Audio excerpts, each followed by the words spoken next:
Some mistakes are not born of cruelty. They come from desperation. And sometimes those very mistakes open a path we never believed we deserved to walk. Ethan Walker stood in front of the glass doors of Riverside Restaurant, one of the most elegant places in downtown Seattle, wondering what he was doing there. The only blue shirt he owned that still looked remotely presentable had been carefully ironed the night before, yet under the warm yellow light spilling from inside, it still looked out of place, just like him. His leather shoes were worn, the heels slightly scuffed. He shoved his hands into his pockets, unconsciously clenching them, as if the moment he let go, everything would fall apart. Ethan took a deep breath. There was less than $50 left in his bank account. Rent was due in 3 days. That morning, his daughter Mia had gone out wearing shoes with torn toes, her small feet peeking through every time she ran. $600. The number repeated in his head like a steady, merciless knock. $600. Enough to keep the electricity from being shut off, enough to buy Mia a new pair of shoes, enough to let him sleep through the night without lying awake, dreading tomorrow. He had told himself this would be a small thing. Just show up. Just make the date unpleasant. No cruel words, no direct harm. Just make her not want to see him again, Ryan had said, his tone casual as if he were asking Ethan to switch a work shift. Ethan pushed the door open and stepped inside.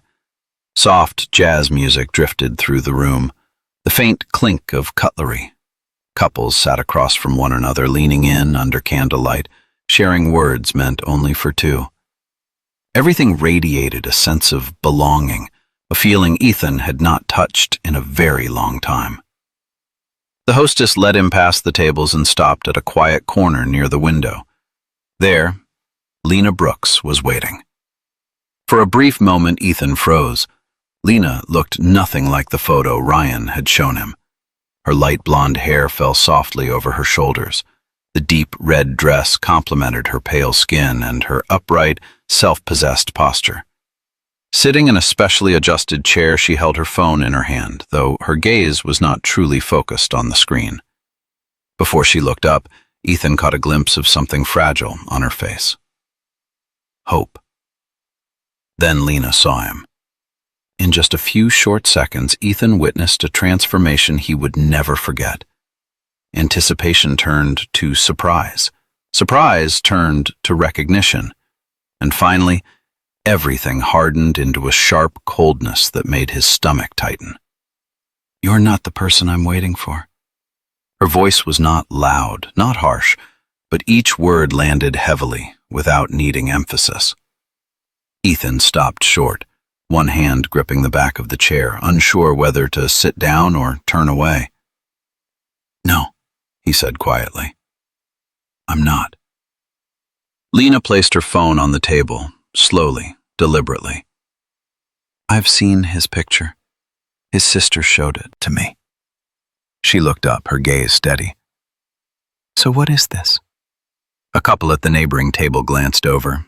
Ethan felt his cheeks burn. "I can explain." "Can you?" Lena's voice rose slightly, just enough to reveal a crack in her composure. "Because from where I'm sitting, this looks like a joke." She paused. A joke played on a short woman who once thought someone actually wanted to meet her. The word short was not spoken with bitterness. Instead, it was delivered with a painful neutrality, as if it were a label she had learned to use on herself before others could do it first. Ethan felt his throat go dry. "It's not like that," he said, though even he could hear how hollow it sounded. "Then what is it?" Lena tilted her head, her eyes sharpening. "Tell me. Where's the joke?" Ethan sat down, not out of politeness, but because his legs were no longer steady enough to hold him. In that moment, he knew he was facing his first real choice. He could lie. He could invent an innocent misunderstanding. He could take the $600 and leave as if none of this had ever happened. But looking at Lena's hands, clenched tightly in her lap, as if she were trying to hold on to the last fragment of her dignity, Ethan realized If he lied one more time, it wouldn't just be this evening that was ruined. He would no longer recognize himself. The space between them settled into a strange kind of stillness. The jazz music continued to flow softly in the background, the gentle clink of glasses, the quiet laughter from other tables, all of it carried on as if nothing were out of the ordinary. But at the table by the window, Ethan Walker felt as though the entire room had narrowed, leaving space only for two people facing a truth neither of them wanted to hear. Lena sat upright, her hands folded neatly in her lap. The gesture made Ethan think of people who had grown accustomed to protecting themselves, not with aggression, but with discipline and silence. "You still haven't answered my question," Lena said. "What are you doing here?" Ethan took a deep breath, not the kind taken to calm oneself, but to gather courage. "I was paid to come," he said, his voice low but steady. $600. There was no immediate reaction. Lena blinked once as if her mind needed extra time to process what she had just heard. "Paid?" she repeated, each word falling slowly.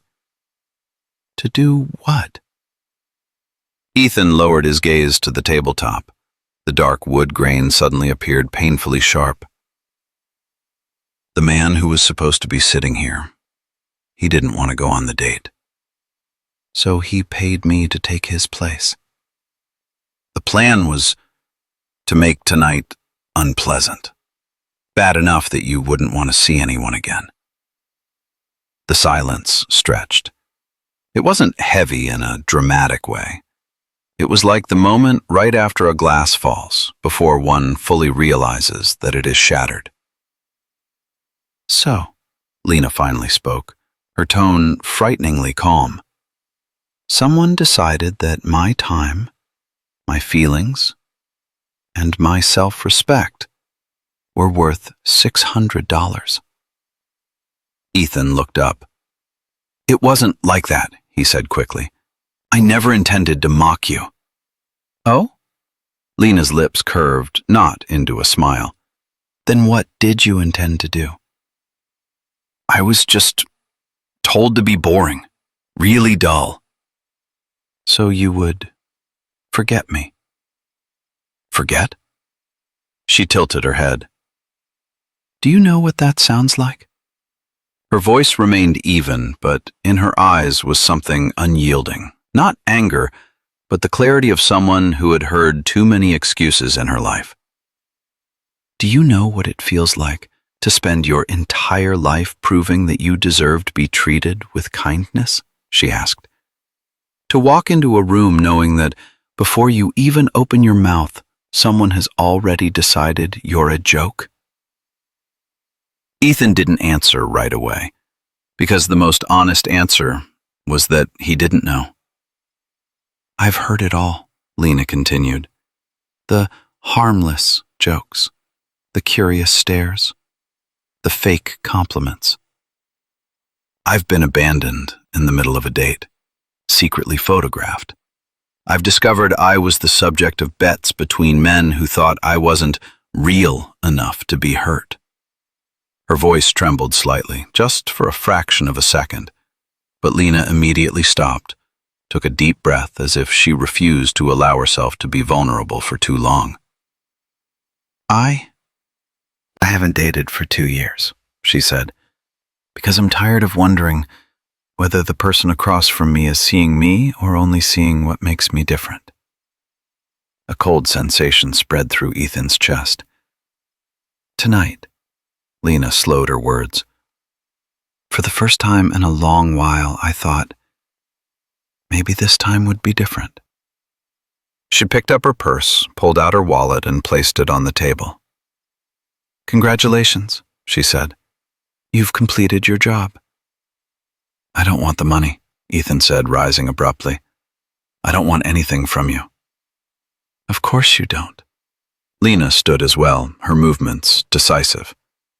"Now comes the part where you tell me a sad story, right? A reason why all of this suddenly becomes acceptable?"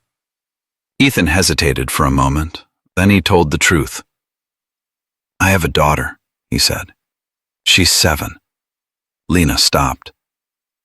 Her mother died 3 years ago, Ethan continued.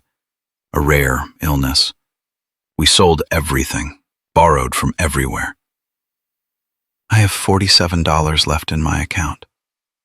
The electricity is about to be shut off. She needs new shoes. He didn't say it to beg for sympathy, he simply said it. $600, Ethan said softly, is the line between having a home to return to and not. Lena looked at him for a long time. So I'm supposed to feel sorry for you? She asked. Because you have a sad story? No, Ethan shook his head. You don't have to feel anything. I just thought, after deceiving you by sitting here, the truth was the least you deserved. Lena exhaled slow and deep. Do you know what the worst part is? She said. I didn't choose this body. I didn't choose to be born different. But I've spent my entire life asking permission to be seen as human. Ethan looked up. You're not inferior to anyone. Don't. Lena raised a hand. Don't say what you think I want to hear just to make yourself feel better. She turned away, then stopped. If fate wants us to meet again, Lena said without looking at him, maybe then I'll be ready to talk. But right now, I need to leave. She walked away, her head held high, her small frame steady, like someone who had learned how to survive in a world that was never built for her. Ethan remained standing in the middle of the restaurant. $600. A truth, and a choice that had just been made. One he knew would change everything. The glass door closed behind Lena, leaving behind a strange emptiness in the air. The music kept playing, glasses continued to clink. An ordinary Friday night went on as usual. But for Ethan Walker, time seemed to stop at the moment she turned and walked away, her head held high, her small frame steady, as if she were accustomed to leaving places that were never meant for her.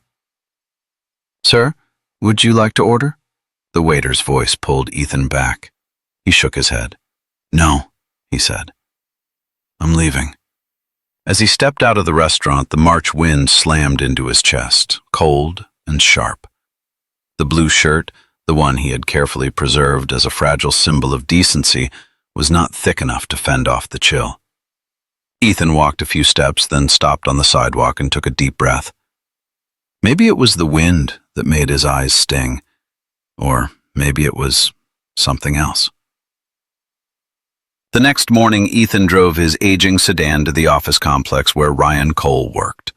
The renovated red brick building looked neat and bright, the kind of place where every square meter seemed worth more than months of Ethan's labor combined. The receptionist looked him up and down, her gaze lingering a little too long on his worn shoes. Still, when Ethan gave Ryan's name, she picked up the phone, dialed, then gestured down the hallway. He's expecting you. Ryan sat behind his desk, the familiar half-smile appearing the moment he saw Ethan. So? Ryan asked, leaning back in his chair. Did she fall for it? Ethan didn't answer. He placed a stack of bills on the desk, 6 crisp $100 notes neatly arranged. The smile on Ryan's face froze. What's this? Your money, Ethan said. His voice was calmer than he expected it to be. I'm not taking it. Ryan frowned. Wait a minute. You went. The job's done. No, Ethan replied. She figured it out immediately, and I'm not doing this. Ryan let out a short laugh. Don't tell me you're feeling guilty. Ethan, you need the money. I helped you. That's all. You didn't help, Ethan said. You paid me to do something wrong. Ryan stood up and walked around the desk. You're going to walk away from $600 because of a woman you don't even know? Ethan stopped at the door. He turned around and looked directly at Ryan for the first time in the entire conversation. "Yeah," he said. "I am." The door closed behind him, leaving Ryan staring at the stack of money as if it might somehow explain what had just happened. Outside, the morning sun was bright and cold. Ethan sat in his car for a long time, both hands resting on the steering wheel, the engine off. Returning the money didn't bring the relief he had imagined. It didn't erase the worry. It didn't extend the rent deadline. It didn't magically repair Mia's shoes. His phone vibrated. "Rent is due in 3 days. Please don't make me come looking for you yet." Ethan closed his eyes. He inhaled, then exhaled slowly, just as he had learned to do after countless sleepless nights, when everything in his life seemed to stand on the edge. "Dad?" Mia's voice echoed in his memory. "Are you okay?" He opened his eyes, started the car. 5 days later, on Saturday morning, Ethan and Mia went to the Seattle Public Library, as they always did. It was their small ritual, something constant in an otherwise fragile life. The library was always open, always warm, and most importantly, always free. Mia ran straight into the children's section, where rainbow carpets stretched across the floor and animal-shaped beanbags were scattered about. She loved the smell of old paper, loved that quiet, promising stillness, a place where every story could begin again. "Dad!" Mia exclaimed, holding up a book. "Octopuses have 3 hearts!" "Then they must have a lot of love," Ethan smiled. Mia thought very seriously. "Or maybe they get sad easily, so they need extra backup hearts." Ethan didn't have time to reply before she ran off to look for books about horses, a horse that had lived on the beach and had almost faced a storm the last time. Ethan watched her go. His daughter, small, strong, always believing that things would somehow be okay, was the reason he managed to stand upright every morning. He turned toward the new arrivals section, not looking for anything in particular. And then he saw her. Lena Brooks stood near the fiction shelves, wearing a cream-colored sweater and jeans. She held a blue-covered book, studying the back carefully. For a moment, Ethan thought he should turn away, avoid her gaze, avoid the disappointment he had caused. But he had already run away once. "Lena," he called softly. She looked up. Her expression closed immediately, polite, guarded. "I know I'm probably the last person you want to see," Ethan said, keeping his distance. "But I couldn't miss the chance to apologize. Properly." "You already apologized," Lena replied, her voice neutral. "I know," Ethan nodded. "But back then, you didn't really have the space to hear it." He took a deep breath. "What I did was wrong. I knew it the moment I agreed. You didn't deserve to be dragged into that." Lena looked at him for a long moment. "Why did you return the money?" she asked. Ethan blinked. "How do you know?" "I don't," Lena smiled faintly. "I just wanted to see how you'd answer." Before Ethan could respond, a small voice rang out from the end of the aisle. "Dad, the horse is okay. The storm didn't come."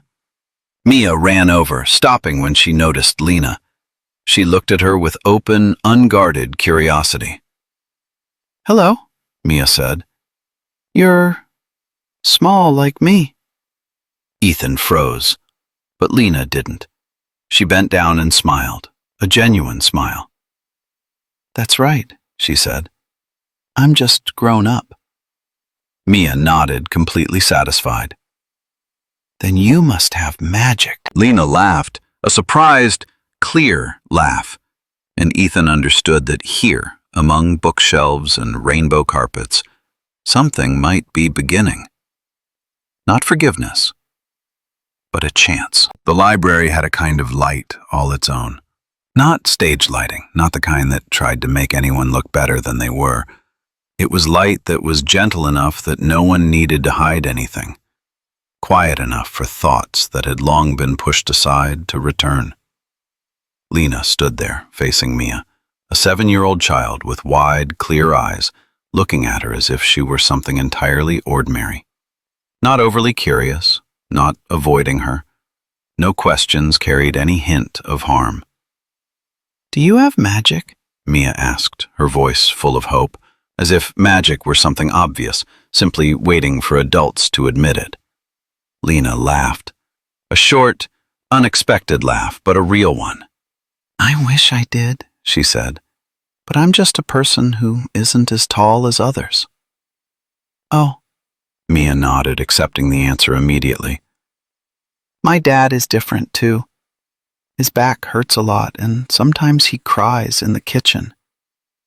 "Mia," Ethan said softly, his voice catching. "What?" The girl looked up, innocent. "You told me I have to tell the truth." Lena looked at Ethan, not with blame, but with deep understanding. The kind that comes only when you realize someone has revealed their most vulnerable part without meaning to. "Thank you," Lena said to Mia, "for telling the truth." Mia smiled proudly, then held out her book. "Do you want to see seahorses?" "Oh, no, regular horses. I mixed them up." And just like that, without any invitation, Mia took Lena's hand and pulled her toward the children's section. The small hand was firm and confident, as if this, walking together, were the most natural thing in the world. Ethan followed behind, keeping his distance, not out of fear of rejection, but because he knew some moments did not belong to him. He watched his daughter, a child who had once grown cautious around strangers after her mother's death, now laughing, talking, explaining horses, storms, and things that can be okay even when they don't look like it. In the children's section, Mia laid out all the books she had chosen in front of Lena: an octopus with 3 hearts, dragons that told jokes, and a girl who could talk to trees. Mia spoke quickly, jumping from topic to topic, but Lena listened to every word, without interrupting, without rushing, as if everything Mia said deserved to be remembered. "When I'm sad," Mia said, pointing to the book about the tree, "I read this. The girl in the book hears the trees talk. I think trees say kind things." Lena nodded. "I think so too." Ethan stood nearby, feeling something soften in his chest. Something he had been holding tightly for years was beginning to loosen. Eventually, Mia grew tired. She flopped onto a frog-shaped beanbag chair, the book open on her chest, her eyes blinking a few times before closing. Her breathing evened out, as if the library were the safest place in the world. Lena stood up. Ethan stepped closer. "She likes you," he said quietly. "She's a very kind person," Lena replied. "She doesn't know how to be anything else." They stood beside each other without speaking further. This silence was not heavy. It was like the pause between 2 musical notes, necessary for the melody to continue. "I come here almost every Saturday," Lena said, still looking at Mia. "There's a book club. We meet at 10:30. "We usually arrive at 9, Ethan replied. "Mia likes coming early." Lena smiled very faintly. "So if we happen to run into each other again?" "I wouldn't consider that a bad thing," Ethan said, unhurried. Lena turned to look at him. This time, her gaze did not fully close. It still kept its distance, but it was no longer a wall. "I can't forgive you yet," she said. "Not now." "I understand," Ethan replied. "I don't expect you to." "But," Lena continued, "I'm also not saying never." Ethan nodded. "That's already more than I dared to hope for." Lena almost smiled. The Saturdays that followed arrived quietly. There were no promises, no grand plans, just presence. Mia claimed Lena during the first hour, pulling her into elaborate imaginary games, Sometimes as scientists discovering new planets, sometimes as dragons guarding treasure. Lena joined in fully, seriously, as if it were the most critical work in the world. Then Mia grew tired and dozed off on a beanbag chair, and the adults began to talk. They didn't share impressive stories, just real fragments of life. Lena spoke of a childhood spent climbing stairs not built for her, of seemingly harmless questions that cut into the skin, of learning how to stand tall, not with height, but with self-respect. Ethan spoke of solitary mornings packing Mia's lunch, of quiet late nights doing laundry, of learning how to cry quickly in the kitchen and wipe his face before his daughter returned. No one tried to fix the other. They simply listened. Once, when the weather was warmer, they sat outside the library courtyard. Lena said softly, "Sometimes I think being alone would be easier." Ethan nodded. "I used to think that too. But then I realized, being alone isn't always safer. Sometimes it's just familiar." Lena looked at him for a long time. Perhaps in that moment, what changed was not forgiveness, but trust. Small, fragile, yet real enough to be cared for. Some secrets are not meant to be hidden. They are kept only because the moment has not yet felt safe enough to speak them aloud.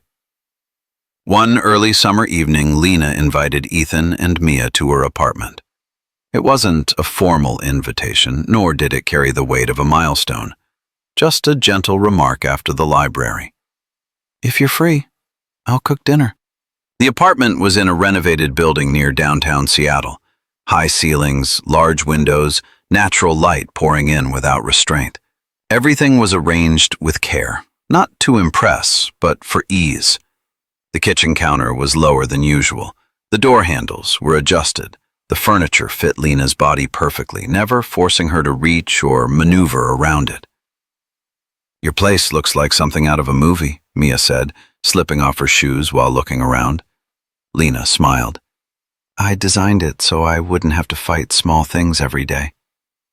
Ethan nodded. He understood that more than she realized. Life already held enough big battles. No one needed the extra weight of meaningless small ones. An orange tabby cat appeared from somewhere, approached Mia, sniffed her once, then decided to jump straight onto her lap, curling up as if it had been waiting all along. "It chose you," Lena said. "It's very picky."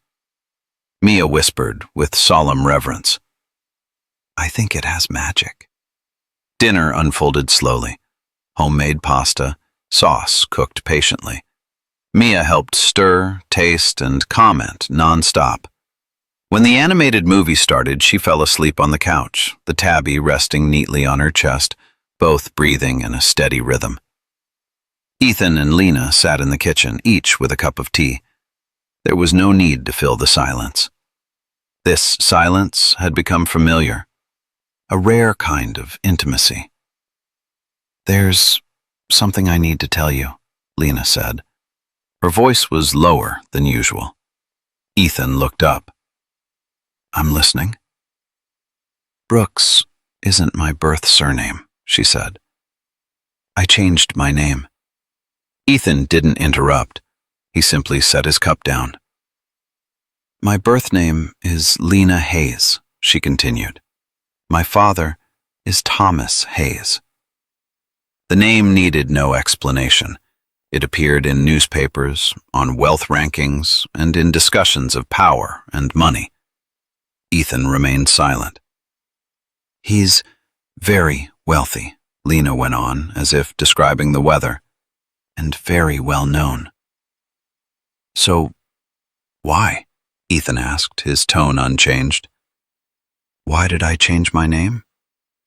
Why did I leave?" Lena looked down at her hands. "Because I wanted to be a person before I was a last name." She told him about being 23, about leaving a house far larger than she needed, about a trust fund she barely touched, about choosing nonprofit work not for money, but for meaning. Do you know what it feels like to have money when you look like me? Lena asked. Every relationship comes with a silent question. Do they like me?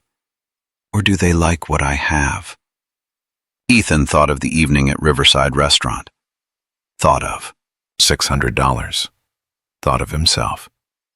I didn't say it sooner, Lena said softly, because for the first time in a long while I was just Lena. Not someone's daughter, not an heir. Just me. Ethan leaned back in his chair. You were afraid I'd see you differently? Lena looked up. There was something fragile in her eyes. I was afraid you'd see the numbers before you saw me. Ethan didn't answer right away. He thought of Mia, of the way she looked at Lena as someone with magic, no more, no less. He thought of the Saturdays, of the way Lena listened, of how she remembered Mia's favorite color was purple, of how she showed up quietly, but consistently. I care about the person who spent 3 hours helping my daughter understand why owls can turn their heads almost all the way around, he said. I care about the person who remembered Mia likes purple and bought purple napkins. I care about Lena. Lena swallowed. You don't have to say what you think I want to hear. I'm not saying it for you, Ethan replied. I'm saying it for myself. She looked at him for a long time. Then she exhaled, a breath that seemed to have been held for far too long. All right, Lena said. Then I'll trust you, little by little. Ethan nodded. I'm not in a hurry. From the couch, Mia shifted slightly, murmuring something unintelligible. Lena smiled. She makes everything easier, Lena said. She makes everything more real, Ethan replied. When they stood to leave, Lena walked them to the door. There were no promises, no definitions.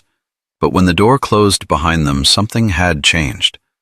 Not because a secret had been revealed, but because it had been received, without judgment, without calculation. Trust, then, was no longer a fragile idea. It began to carry weight. Life does not change through explosive moments. It changes through tiny things, small enough that we don't notice them right away, but real enough that one day, when we look back, we realize we're standing somewhere else. After that evening at Lena's apartment, Ethan didn't tell anyone about the secret she had trusted him with. Not because he had been asked to keep it quiet, but because he understood. Some things should exist only within silent respect. The Saturdays at the library continued. Mia still pulled Lena all over the children's section, still spoke quickly, still believed the world had magic even when adults forgot. Lena still came, steadily, on time, without show, without absence, simply present. Then one afternoon, Lena mentioned a friend who ran a mid-sized construction company on the outskirts of Seattle. Her tone was casual, as if it were just a passing thought. Have you ever worked as a project manager? She asked. I used to, Ethan replied, before everything fell apart. Maybe you should meet him, Lena said. Just a conversation. Ethan hesitated. He had grown used to not expecting anything, a form of self-protection deeply ingrained, but he still nodded. The interview took place on a rainy morning. Ethan wore an old suit, the seams altered. He spoke honestly about his experience, about the gap in his resume, about why he needed something stable, not just for himself, but for his daughter. A week later, he received the call. Better pay, fixed hours, insurance. Not a miracle, just a fair chance. I don't know what to say, Ethan told Lena when he shared the news. You don't have to say anything, she replied. You got it, because you deserve it. For the first time in 3 years, Ethan felt like he could breathe without counting every breath. He moved Mia into a 2-bedroom apartment in a quieter neighborhood, bought her shoes that fit, Not expensive, but new and sturdy. Signed her up for an after-school reading class she had been talking about for months. "Dad," Mia asked, looking around the new living room, "are we rich?" Ethan smiled. "No, sweetheart, but we're okay." Mia thought very seriously. "Okay is good." Then, as if remembering something more important, she lowered her voice. "I think Lena likes you. Like, really likes you." Ethan paused. "Why do you think that?"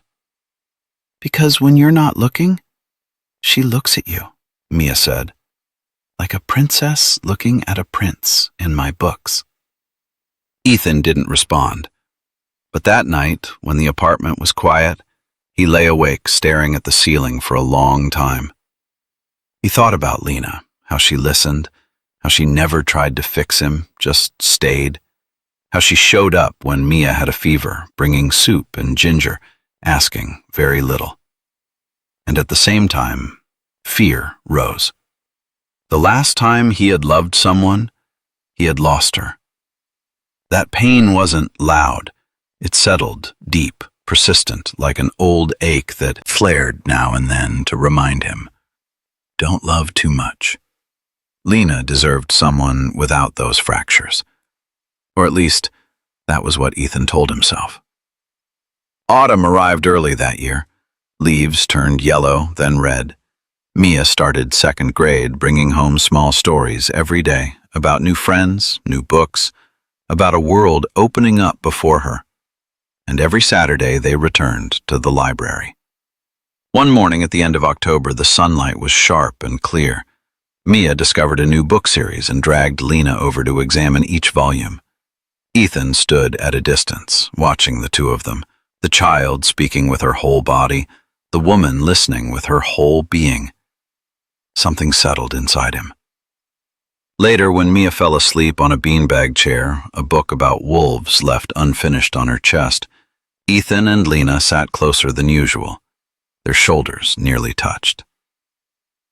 "There's something I need to tell you," Ethan said. "I think I know," Lena said softly, smiling. "Mia told me you practice talking to me in front of the mirror." Ethan covered his face. "I'm going to have a very serious conversation with her about privacy." Lena laughed and pulled his hand down. "I practiced too." Ethan looked at her, really looked. No more old walls. No more questions he was afraid to ask. "I'm scared," he said, "but I don't want to let fear decide for me." Lena nodded. "Me too."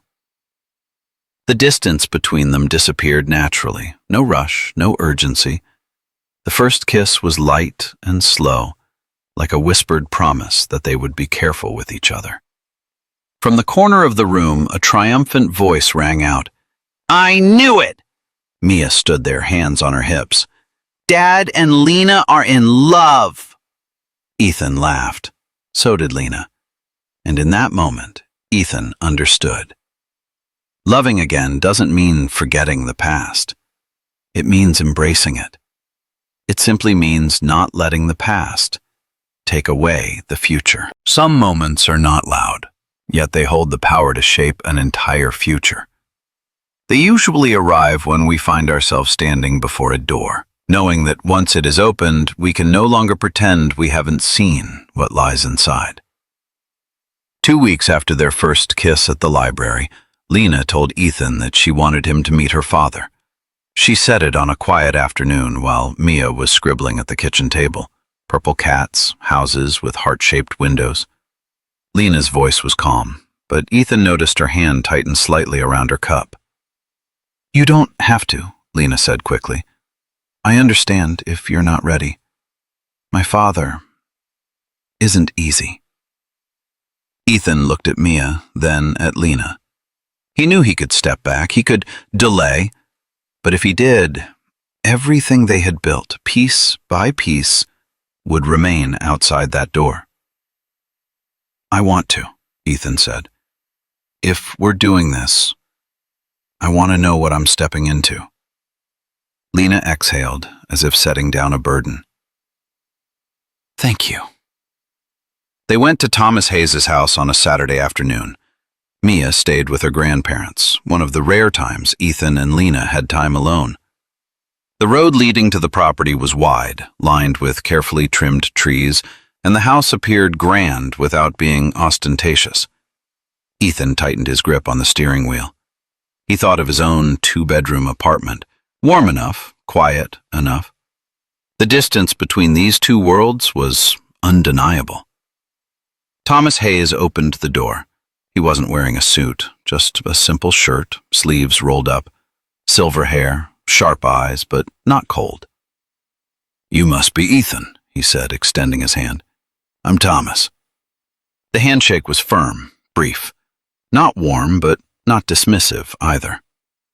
"Thank you for coming," Thomas said, glancing at Lena. "Go on inside." Lunch was served in a dining room filled with light. Thomas had cooked it himself, a detail that surprised Ethan. They spoke first about safe topics: Ethan's new job, Seattle, Mia, and her unusual fascination with wolves. "You're a single father," Thomas said, not as a question. "That isn't easy." "No," Ethan replied. "But it's the most important thing I've ever done." Thomas nodded. "My daughter is important to me, too." Lena leaned forward slightly. "Dad?" Thomas raised a hand. "It's all right. We need to talk." He turned to Ethan. "I need to know that you understand what's in front of you. Lena has endured enough people who came for the wrong reasons." Ethan didn't look away. "I'm not here for money," he said. "Not for status. I have no ambition to climb or to take advantage of anything." Thomas remained silent. "I'm a project manager," Ethan continued. "I drive a 10-year-old car. I live in an apartment that's just enough for my daughter and me. But I care about Lena, and if it takes time for you to believe that, I'm willing." The silence stretched, not tense, but heavy. Then Thomas smiled, a genuine smile, without calculation. "Lena says you're honest," he said. "I value that." After that, lunch grew lighter. Thomas told stories about Lena as a child, her sharp intelligence, her independence bordering on stubbornness. Lena shook her head but didn't argue. Ethan realized these were stories told with love. As they were leaving, Thomas pulled Ethan aside. "Take care of her," he said quietly. "She's stronger than most people think, but she's also been hurt more than she ever should have been." "I promise," Ethan replied. "I won't hurt her." On the drive home, Lena was silent for a long time. "What do you think?" Ethan asked. "I think my father likes you," Lena said, surprised. "That's rare." "So that's good?" "That's very good." She took his hand. "My father doesn't like anyone." Ethan laughed. "Then I'm honored." "You were just yourself," Lena said. "That's why." The words lingered between them. Something had been named, though not spoken aloud. The days that followed carried a different feeling. No longer if, but when. Ethan realized he was no longer standing on the edge of Lena's life. He was in it, slowly but surely.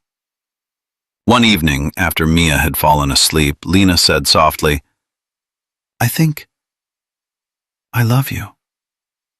Ethan paused, not out of hesitation, but because the moment deserved to be received fully. "I love you too," he said. "I just didn't know when the right time was." "Maybe," Lena smiled.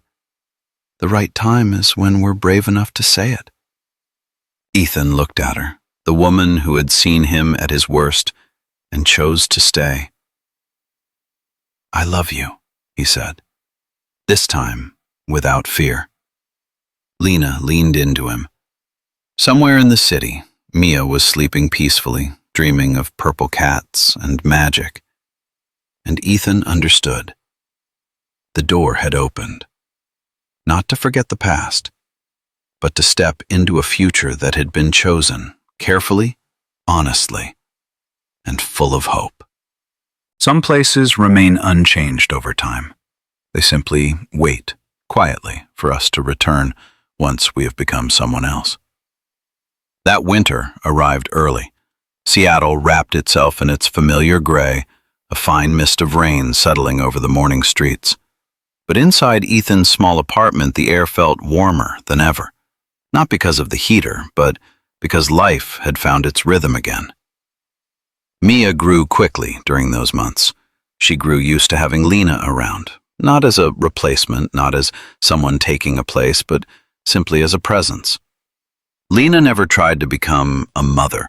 She was just the one who read an extra story before bedtime, the one who remembered to buy almond milk because Mia said her stomach liked it better, the one who sat on the floor doing puzzles without checking the time. "Lena feels like family," Mia said one evening, naturally, as if stating an obvious fact that required no explanation. Ethan stood in the kitchen, heard those words, and had to turn away for a moment just to breathe. One evening in late February, after Mia had fallen sound asleep, Ethan took a small box wrapped in deep blue velvet from a drawer. He had bought it 3 weeks earlier, hidden it carefully as if afraid of discovering it himself. Not because he doubted Lena's feelings, but because he understood this promise was not meant only for 2 adults. It was also for a child who had lost her mother, and for a woman who had spent her life guarded. He did not want to propose out of impulse. He wanted to do it in the place where everything had begun, where he had learned that he could still become a better man. The library. That Saturday morning, Ethan told Lena he wanted to take her to the library earlier than usual. Mia was staying with her grandparents, one of the rare times they had each other to themselves. "Is something special happening?" Lena asked, putting on her coat. "It's just, I want to be there for a while," Ethan said. "With you." The library was just as it always was. Soft light, the smell of old paper, quiet footsteps. The children's section was emptier than usual. The animal-shaped beanbags lay still, waiting for new stories. Lena smiled. "It feels quieter here without Mia."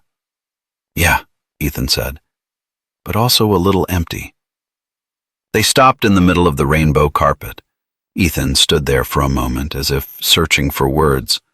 Then he took a deep breath, not out of fear, but because this moment deserved to be held whole. "Lena?" he said. She turned back, curious, unguarded. "Do you remember the first time we met again here?" Ethan asked. "Do you remember Mia asking if you were a fairy?" Lena laughed softly. "How could I forget?" "It was here," Ethan continued, "that I began to believe I could become someone else. Not the man who made the worst decision of his life, but the man willing to take responsibility for it." He knelt. No noise, no audience. Just the 2 of them and the quiet space that had watched them grow. "Lena Brooks," he said, smiling faintly. "Or Lena Hayes, or whatever name you choose for yourself. You're the person who saw me at my worst, and still chose to give me a chance." His voice trembled slightly, but he didn't stop. "You taught me that redemption isn't about erasing the past, but about living in a way worthy of the future. You gave my daughter a sense of safety I could not create on my own. And you gave me a family, not out of obligation, but out of choice." Ethan opened the velvet box. Inside was a simple ring, a small diamond set on a slender silver band. "Will you marry me?" he asked, "and build a life with me, slowly, honestly, and full of love?" Lena didn't answer right away. The tears came before the words.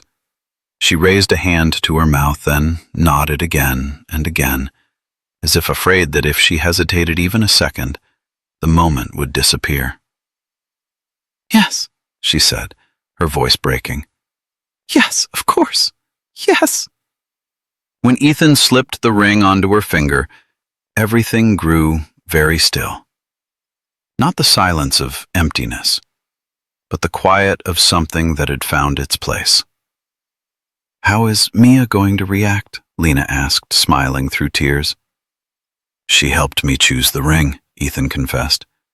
She said it needed to sparkle, but not too much, because you're elegant, but not overly elegant. Lena laughed, a full, unguarded laugh. That child is terrifying, she said. She sees right through everything. Yeah, Ethan replied, and I think she was right from the very beginning. They held each other in the middle of the library, lightly, slowly, as if protecting something fragile yet undeniably real. Somewhere among the bookshelves and the rainbow carpet, a new chapter had begun. Not perfect, not a fairy tale, but built from broken pieces that had been chosen and fitted together, through love, through honesty, and through the belief that sometimes the place where we once stumbled is precisely where we learn how to stand. Some endings do not arrive with fireworks. They arrive with peace, the kind of peace one must spend a long time learning to believe they deserve. They chose a Saturday at the end of March. Spring had just arrived in Seattle, gently enough that the air carried the scent of damp earth and hope. The venue was a small botanical garden in the city, where early-season flowers bloomed shyly, without show, as if learning how to trust the sunlight. The wedding was not large. No stage, no long list of social names. Only those who had walked with them through difficult days. Ethan's parents, a few close friends, Lena's colleagues from her nonprofit organization, and her father, Thomas Hayes, standing quietly in the front row. Lena stepped out in a cream-colored dress, so simple it seemed as though it had been born for that morning. No crown, no elaborate jewelry. Her smile was enough. Thomas took his daughter's arm, his eyes glistening slightly as he walked her down the narrow path scattered with wildflowers. Before placing Lena's hand into Ethan's, he leaned in and said something that made her laugh, a soft laugh that seemed to release the entire space. Ethan stood there, back straight, heart beating slow and steady. He looked at Lena as one looks at a promise tested by time. Not a promise of perfect happiness, but of presence that does not leave when things become difficult. Mia was the flower girl. She had chosen her purple dress herself, looking serious as if she were carrying out a critical scientific mission. Each petal was dropped with careful consideration. When she finished, Mia looked up, and her expression was so proud that it made several people laugh. The officiant was a woman Lena worked with, someone who understood that this moment was not the beginning of love, but its culmination. Love, she said, looking at Ethan and Lena, does not always arrive in the form we imagine. Sometimes it is born from the most broken moments, and because of that, it becomes precious. It was Ethan's turn to read his vows. He held no paper. He didn't need one. Every word had been lived before it was spoken. Lena, he began, his voice low but steady. A year ago, I was someone who had forgotten how to hope. I believed survival was all I was allowed to expect. Then you met me, at my worst, and you had every reason to walk away. Ethan paused, took a deep breath. But you didn't. You gave me a second chance, not to erase the past, but to take responsibility for it. I promised to spend my entire life being worthy of that gift. He glanced at Mia, then looked back at Lena. I promise to choose you every day, to build a life that honors what we've been through without letting it define us. I promise to love Mia with you, to teach her courage, honesty, and kindness. And I promise that every day I will be grateful that fate gave me the chance to become a better man. When it was Lena's turn, her voice was gentle but steady. Ethan, she said, when I met you, I had built walls so high that I had forgotten what it felt like to be vulnerable. I believed being alone was safer than hoping. She smiled, a smile shaped by years of self-protection. You taught me that second chances don't erase scars. They give us the courage to keep writing differently. You and Mia gave me a family built on honesty, laughter, and showing up when it matters. I promise to love you on easy days and on difficult ones. I promise patience when Mia asks for the 1,000th time whether the cat can communicate through telepathy. And I promise to remember that grace and forgiveness are the foundation of real love. When they kissed, Mia cheered first, an uncontrollable cheer. The entire garden erupted in laughter, and the sound spread like sunlight. The small reception was held at a nearby restaurant, warm and sincere. Thomas raised his glass, his voice deep and calm. Sometimes, he said, the worst moments crack just enough to let the light in. To my daughter and her new family, may you always choose one another. Mia asked to speak as well. She stood on a chair so everyone could see her. I knew Dad and Lena were going to get married before they knew, Mia said seriously, because I saw them loving each other even when they were still acting weird. Now we're a real family, which means the cat is my brother, and I'm very happy. Laughter broke out, full of affection. As evening fell, Ethan and Lena stood on the terrace watching the sunset paint the city a golden hue. A year ago, Ethan said softly, I had $47 and no hope. And now? Lena leaned into him. Now you have everything. Through the window they saw Mia dancing with Thomas, her purple dress spinning. Ethan kissed Lena gently on the forehead. This story is not a fairy tale.